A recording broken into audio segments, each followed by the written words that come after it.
Selamat malam bagi kita semua. Kami dari kelompok 6 akan mereview jurnal kami, jurnal evaluasi nilai gizi, dan judul jurnal yang kami pakai yaitu bioaksesibilitas vitamin K, piloquinone, dan menaquinone in vitro dalam makanan dan suplemen dinilai dengan Infogas 2.0 vitamin K. Sebelum masuk ke materi, izinkan saya untuk memperkenalkan anggota kelompok saya. Yang pertama, saya sendiri Agatha Christina Simamora. Yang kedua, Aska Nabila. Yang ketiga, Grace Yosepin. Yang keempat, Nabila Nur Aziza Pane. Yang kelima, Razia Azrina. Yang keenam, Rika Haryanti. Yang ketujuh, Rindu Diva. Yang kedelapan, Paulina Panjaitan. Dan yang kesembilan, Tia Fadila Sari. Bagian pendahuluan akan dijelaskan oleh teman saya.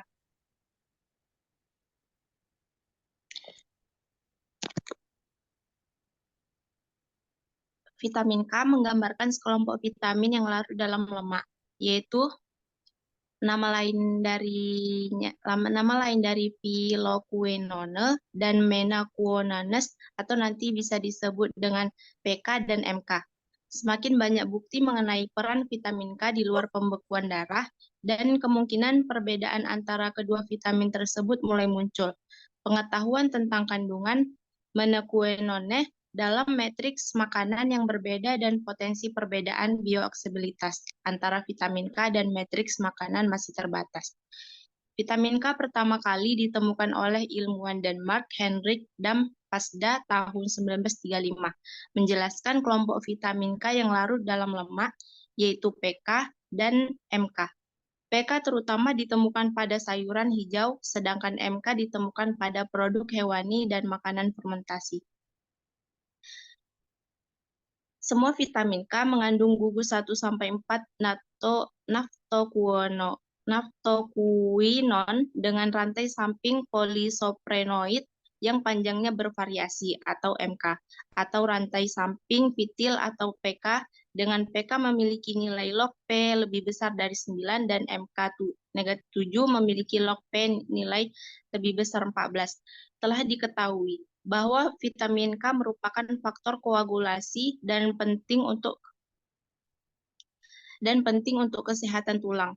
Lebih lanjut disarankan bahwa MK mungkin berperan dalam pencegahan penyakit kardiovaskular, diabetes tipe 2, kanker, dan memiliki efek imunosupresif.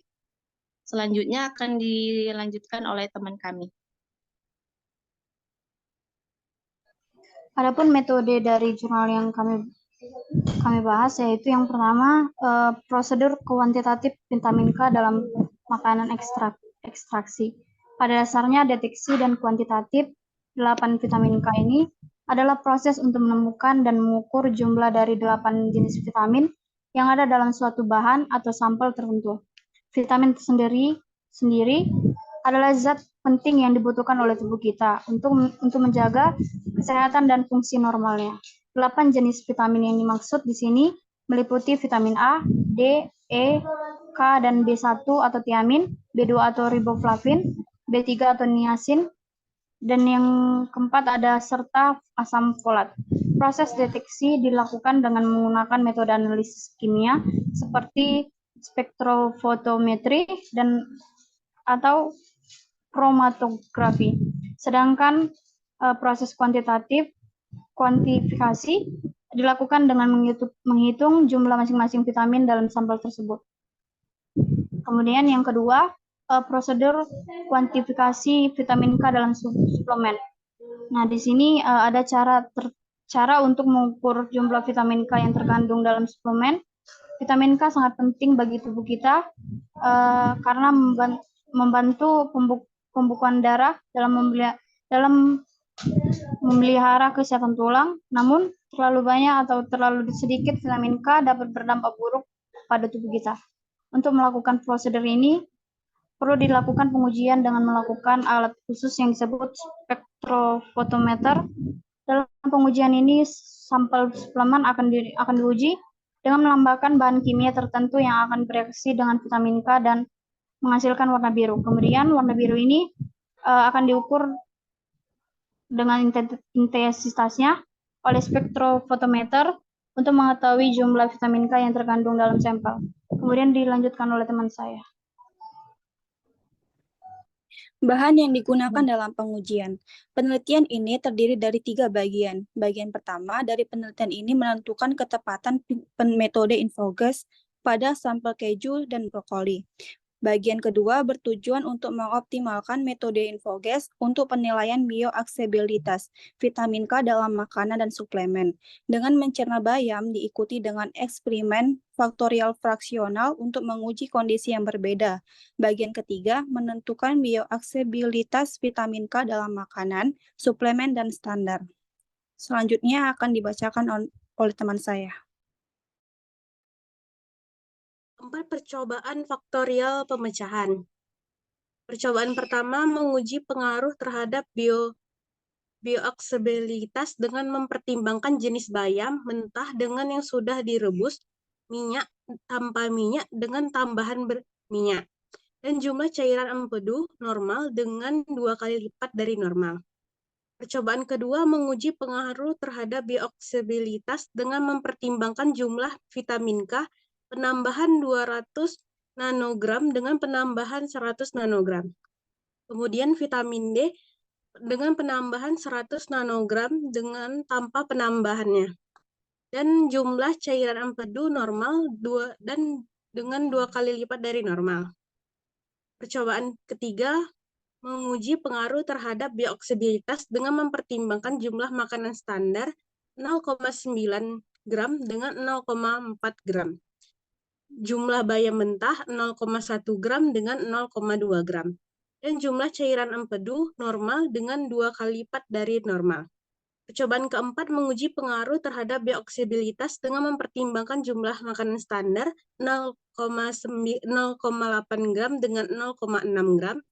Jumlah vitamin K penambahan 500 nanogram dengan penambahan 1000 nanogram. Jumlah vitamin D dengan penambahan 500 nanogram dan penambahan 1000 nanogram. Selanjutnya akan dilanjutkan oleh teman saya. Sampel pengujian dan tata cara pengujian. Sampel yang digunakan ada 4 sampel, diantaranya brokoli segar, keju sapi, bayam, telur, minyak canola, dan suplemen makanan PK atau Nutridogen, Herning, dan Denmark. Dan MK7 antara lain Dansk Pharmaceutics, Industri Stenlos, Denmark yang nantinya akan dibagi menjadi 3 pengujian. Di antaranya yang pertama, untuk InfoGas 2.0 brokoli dibuat jus, lalu ampas pada brokoli akan digunakan dalam percobaan, kemudian dibekukan dalam nitrogen cair dan dihomogenisasi selama 20 detik.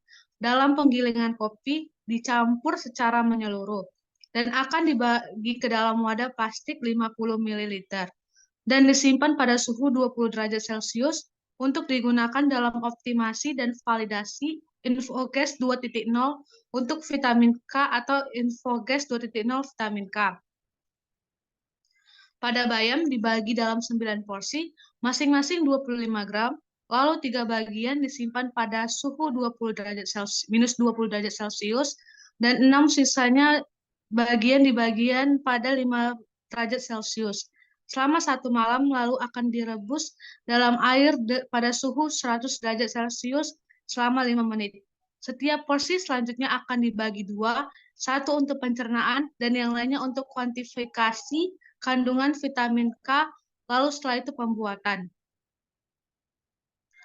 Makanan standar disiapkan untuk menambah 479 gram dada ayam filet, 388 kentang, dan dicuci dan dipotong-potong, 190 ml krim atau 38% lemak, 280 gram jagung kalengan, 288 gram wortel yang dicuci dan dipotong-potong, dan 20 ml minyak canola ke dalam panci dengan penutup dan dipanggang dalam oven pada suhu 200 derajat Celcius selama 1 jam. Makanan itu kemudian dicampur 1900 homogenizer Tekator Swedia dan dibagi menjadi tabung Epondort ambar 50 ml dan disimpan di minus 80 derajat Celcius. Untuk menilai bioaksesibilitas vitamin K dengan InfoGas 2.0 vitamin K, telur utuh yang dipasteurisasi kemudian dibagi ke dalam tabung Epondort kuning 15 ml dan disimpan pada suhu minus 80 derajat Celcius. Neto membeku dan dalam nitrogen cair dan dihomogenesis dengan dalam penggiling kopi selama 20 detik. Lalu bagi kembali dalam tabung Epondort kuning 50 ml dan disimpan pada suhu minus 20 derajat Celcius. Lalu pada minyak canola adalah dibagi dalam botol kaca kuning 12 ml dan disimpan pada suhu minus 20 derajat Celcius.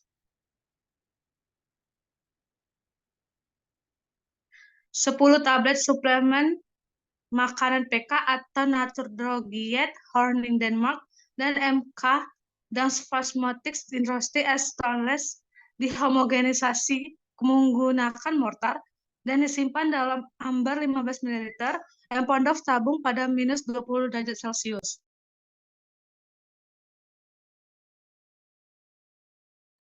Ketepatan penentuan bioaksesibilitas vitamin K menggunakan Infoges 2.0. Pada ketepatan penentuan bioaksesibilitas vitamin K menggunakan Infoges 2.0 dapat dinilai melalui pencernaan, analisis brokoli, dan keju susu sapi yang diulang 3 kali pada 3 hari berbeda. Presisi yang dapat diterima dicapai pada intra pengujian berkisaran antara 1,9% hingga 3,1% dan antar pengujian berkisar antara 2,2% hingga 3,3%.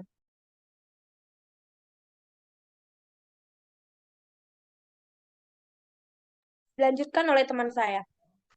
Selanjutnya ada studi optimasi dan validasi Infoges 2.0 untuk vitamin K.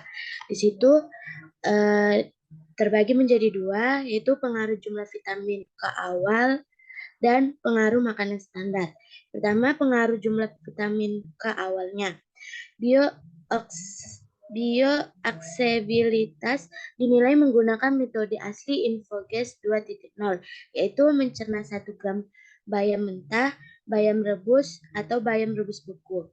Bioaksesibilitas tertinggi ditemukan pada bayam mentah. Selanjutnya, jumlah bayam yang dicerna disesuaikan agar jumlah piloquinone sama pada semua pencernaan, yaitu 0,8 gram bayam mentah, 0,4 gram bayam rebus, dan 0,4 gram bayam rebus beku. Bioaksesibilitas yang lebih tinggi diamati pada bayam rebus dan beku dibandingkan bayam mentah. Hal ini menunjukkan bahwa bioaksesibilitas vitamin K yang dinilai dengan Infoges 2.0 bergantung pada konsentrasi. Selanjutnya yaitu ada pengaruh makanan standar, di mana vitamin K bioaksesibilitas adalah jumlah nutrisi dalam pangan yang dimakan dan tersedia untuk diserap. Bioaksesibilitas bergantung pada konsentrasi yang diamati, diperkirakan berasal dari pembentukan sel campuran yang tidak representatif ketika hanya mencerna bayam.